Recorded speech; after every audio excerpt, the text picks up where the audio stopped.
Samantala, binantaan ng Department of National Defense ang mahigit sa 20 Chinese vessels na nakaposte sa Pag-asa Island na hindi nila ito papayagang makapasok sa isla. At sa kabilang dako, nakaranas din po ng pambubuli ng radio challenges mula sa China ang ilang senador na nagtungo sa isla dahilan para ipangakong maglalaan ng malaking pondo ang mataas na kapulungan para maggamit pandepensa sa teritoryo ng bansa. Si Mean Corvera sa balitang yan. Dudugo ilong nila kung subukan nila. Yan ang banta ni Defense Secretary Gilbert Chodoro sa Chinese Coast Guard at mga Chinese militia sakaling magtangkang pumasok sa teritoryo ng bansa gaya ng Pag-asa Island. Haabot sa mahigit 20 ang barko ng China na nakapaligid dito sa Pag-asa Island. Ayon sa mga otoridad, aabot lang sa 3 hanggang 4 na nautical mile ang kanilang layo dito sa shoreline. Kabilang na dyan ang isang malaking barko ng Chinese Coast Guard at mahigit 20 Chinese militia vessel. Sabi ni Defense Secretary Gilbert Chodoro, kung susubukan ng mga Chinese militia, aabot lang ng 30 minuto maaring makapasok sila ng Pag-asa Island pero mahihirapan silang gawin ito. Meron hong mga contingency protocols which I cannot discuss, but as you see, the mobility that we can generate ay madali lang. Kaya na-transport ho natin lahat ang mga kapatid natin dito. And there are two factors na kailangan natin gawin. Kailangan natin i-harden ang ating facilities, gawing mas sustainable upang sa ganon hindi kailangan lumikas. Pangalawa, meron tayong mga protocols sa last case hypothetical scenario na worst case na kailangan lumikas. Kanina, personal na bumisita sina Senate President Juan Miguel Zubiri kasama sina Senador Joel Villanueva at JB Ercito sa Pag-asa Island.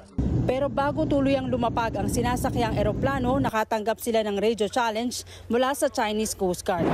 Nakakaalarma na verbal challenges ng Chinese Navy sa aming eroplano. I think na-experience nyo din po yan sa inyong eroplano. At gusto ko lang pong sabihin kung nakikinig po sila. Ito po ang teritoryo ng Republika ng Pilipinas. Hindi po inyo ito. Ito po ay teritoryo ng Republika ng Pilipinas. Bago pa dumating ang si Magellan, atin na po ito. Kaya kung pwede, lumayas na kayo. Ayon sa ilang mangingisda na residente ng Pag-asa, madalas nilang nararanasan ang pambubuli mula sa nakapaligid na barko ng China.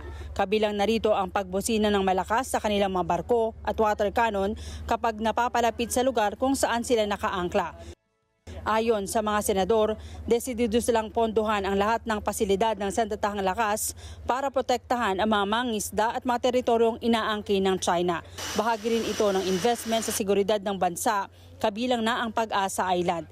Kanina, pinangunahan ng mga senador ang groundbreaking ceremony ng magiging dormitoryo ng mga tauhan ng Philippine Navy na inaasahang magpapalakas pa sa presensya ng militar at maaring mapigilan na ang panghimasok ng China.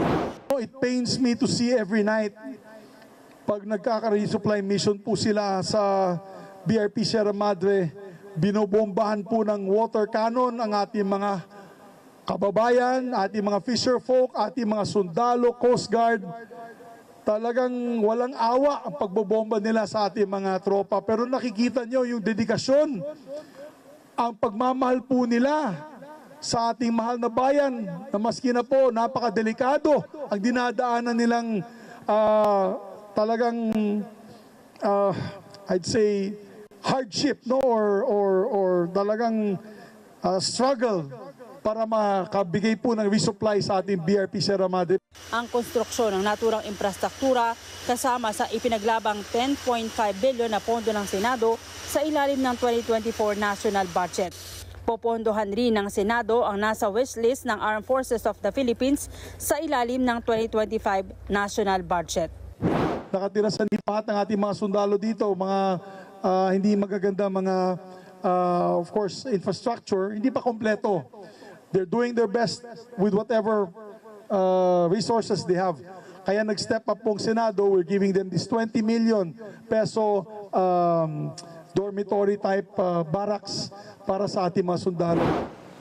Hindi papayag ang mga residente ng Pag-asa Island na maagaw ang kanilang teritoryo at maangkin ng China. Sabi ng mga residente, handa silang sumabak sa anumang laban para idepensa ang kanilang soberenya.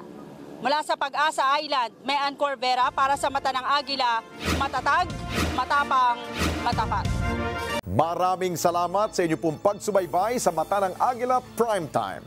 Para malaman ang matatag, matapang at matapat na mga balita, i-follow lamang at mag-subscribe sa @Net25 TV.